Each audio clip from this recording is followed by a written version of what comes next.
Welcome to the last breakfast. Please enjoy the video. You start by confirming access. Make sure you're an owner or manager of the Google business profile and that the Google Ads account is reachable. Once done, sign into both services in separate tabs to avoid few steps. Now, in Google Ads, click the Tools menu and open Business Data or Linked Accounts depending on UI. This starts the link flow.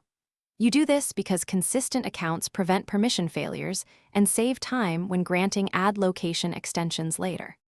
Once you select Google Business Profile from linked accounts, choose the specific GBP listing or location group to link. This ensures ads can use correct storefront data. If the GBP owner is different, request link approval. Make sure you notify them so they can accept quickly. After linking, validate that the locations appear in Google Ads location extensions and asset libraries. This step prevents mismatched addresses and broken location targeting later when you run location-based campaigns. To finish, enable location extensions on the campaigns that should show your GBP info and confirm the displayed addresses and phone numbers match GBP.